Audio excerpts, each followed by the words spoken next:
The gods punished her, but for a crime committed against her.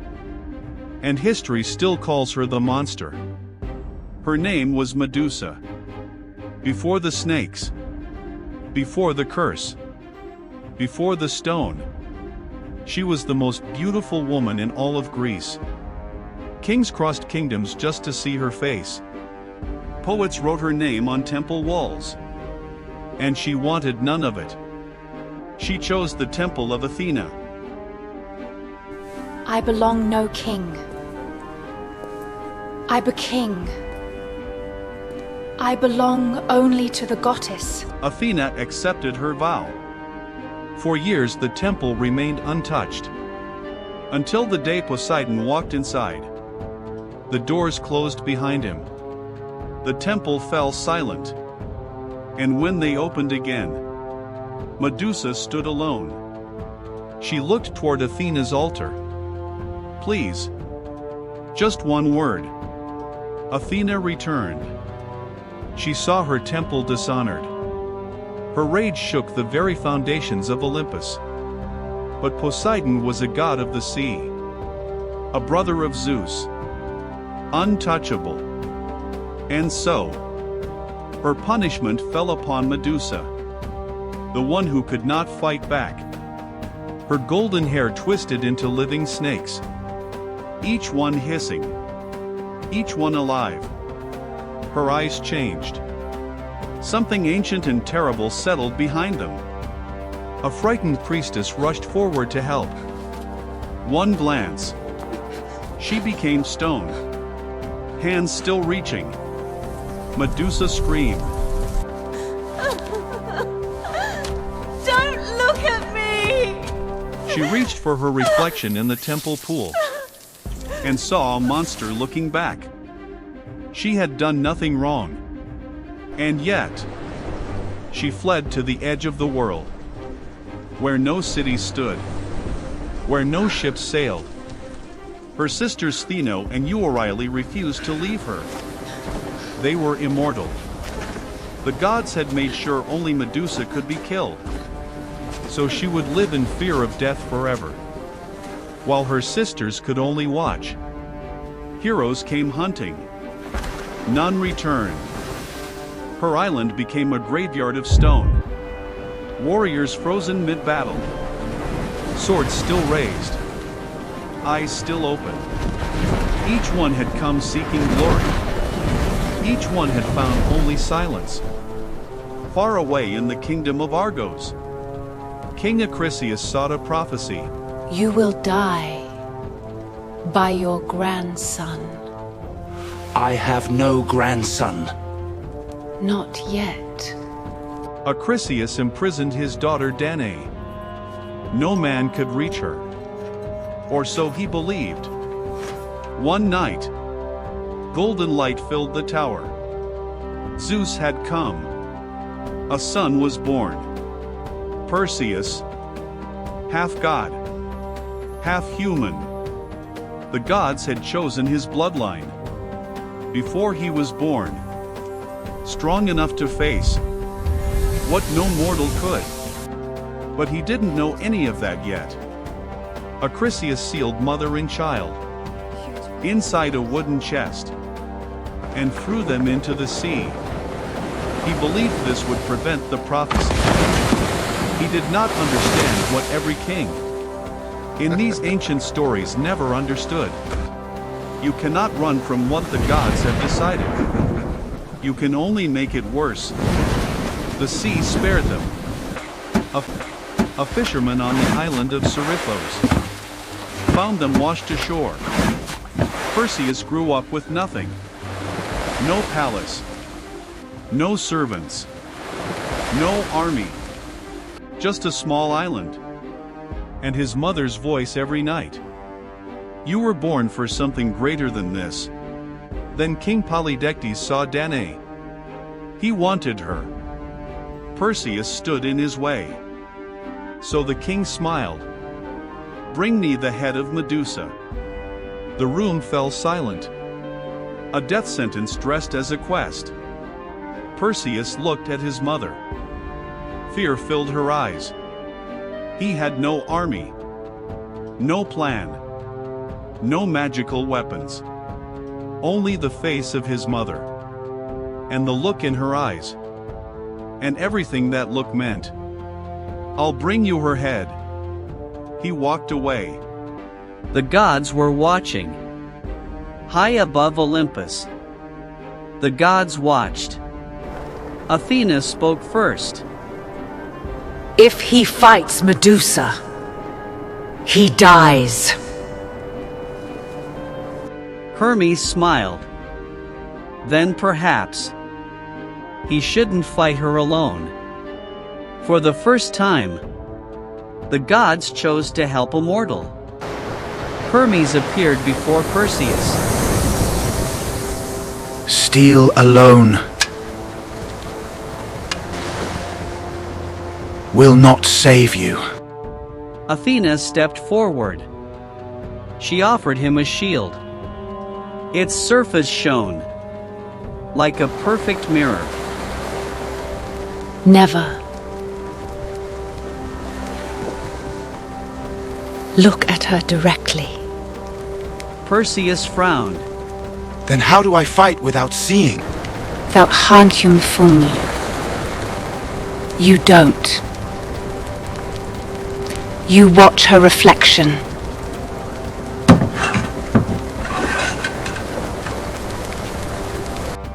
Even the gods didn't know where Medusa lived.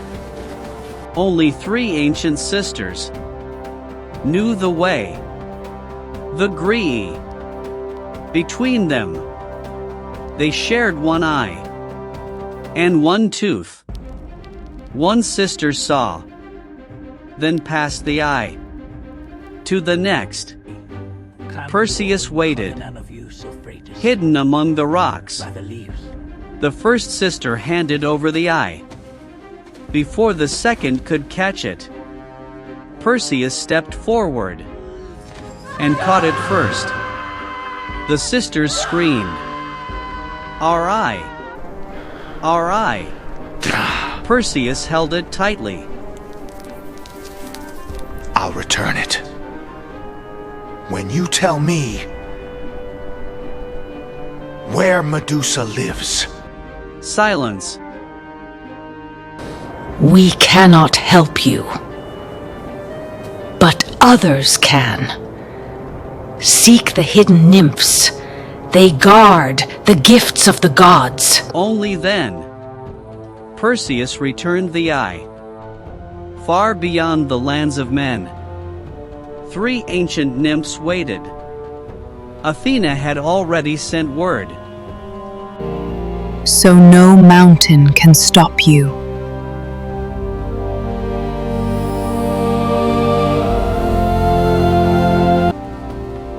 So you can carry what no man should touch. I understand.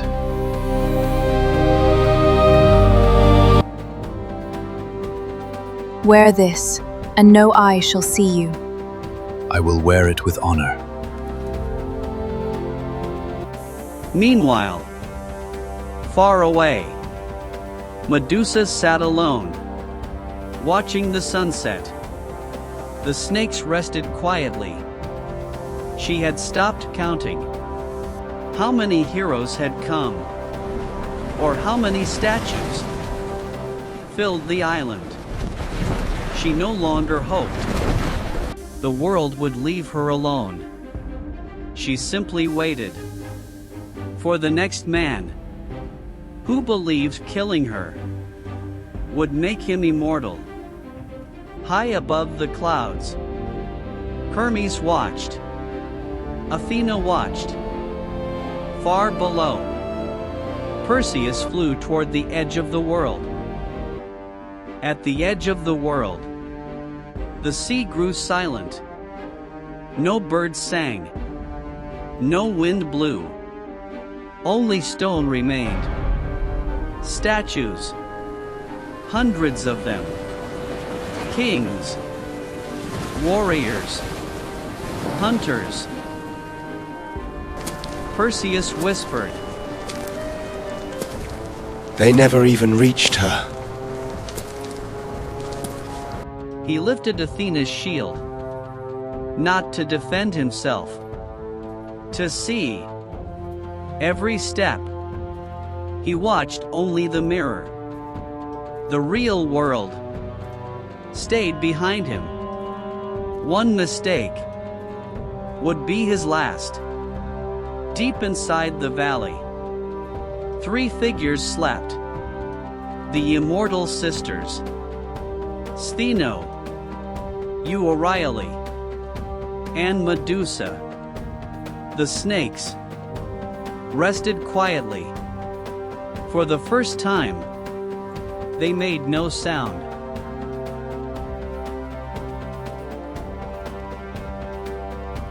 Hermes' sword slowly left its sheath. One chance. Athena's voice echoed in his mind. One strike. No second chance. Perseus took one breath, raised the blade, closed his eyes, and swung, guided only by the reflection. The valley went still. Even the snakes stopped moving. Something rolled across the stones. Perseus opened the pouch. Without turning, he reached behind him. The Gorgon's head fell inside. He tied it shut. From Medusa's neck, golden light burst forth. 2 impossible beings entered the world. Pegasus, the winged horse, and Chrysaor, born. A scream split the sky. Stheno's eyes opened.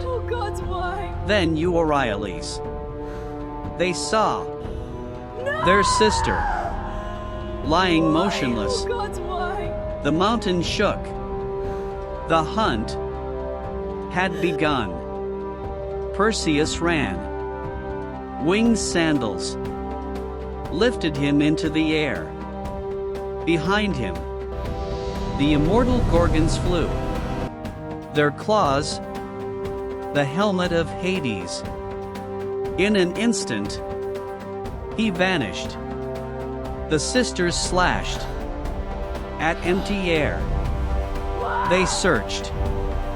They screamed. But the killer had disappeared. Far below, the sea glittered. Inside the pouch, Medusa's head still lived. Its eyes still carried the curse. Perseus looked ahead. His journey was not over. The greatest danger was no longer finding Medusa. It was carrying her. High above Olympus, Athena watched. Hermes smiled. Far below, one innocent woman had finally found peace. Days later, the island of Seriphos appeared on the horizon. Perseus smiled. At last, he was home. But something was wrong. The streets were silent. His mother was nowhere to be found. People lowered their eyes. No one wanted to speak. Finally, an old fisherman whispered, Your mother is hiding from the king. King Polydectes had never wanted Medusa's head. He wanted Perseus gone. He forced his way into Danae's life. She escaped, seeking refuge inside the temple. Even there, the king would not leave her alone. Perseus closed his eyes. His hands tightened around the golden pouch. Without another word, Perseus walked into the royal palace. Music filled the hall. The king laughed.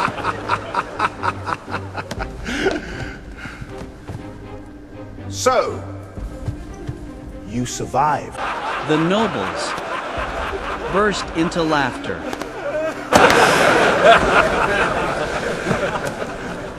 Where is Medusa's head? Or did you lose your courage before you found her? Perseus said nothing. I brought exactly what you asked for.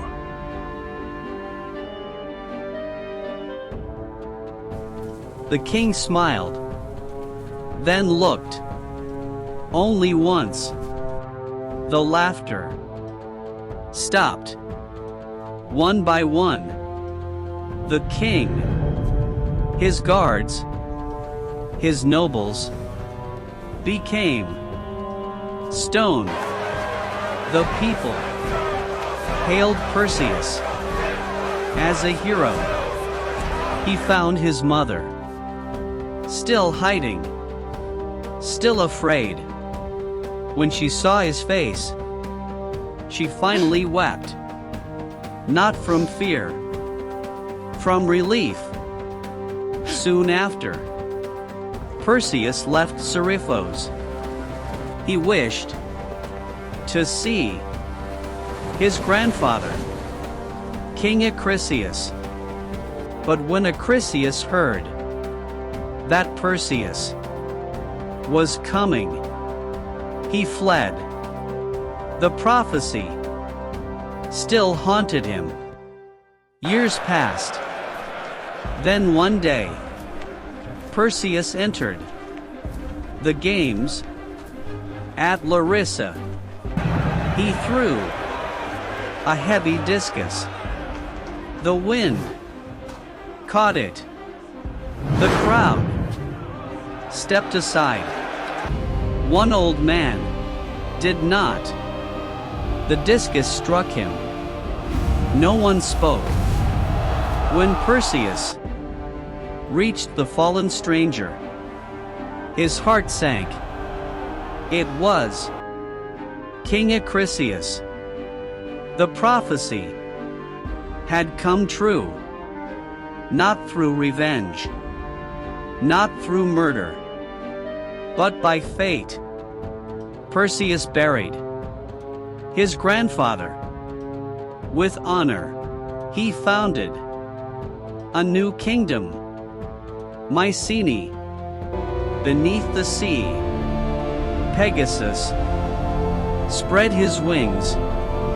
The story of Medusa had ended, but the legends born from her were only beginning.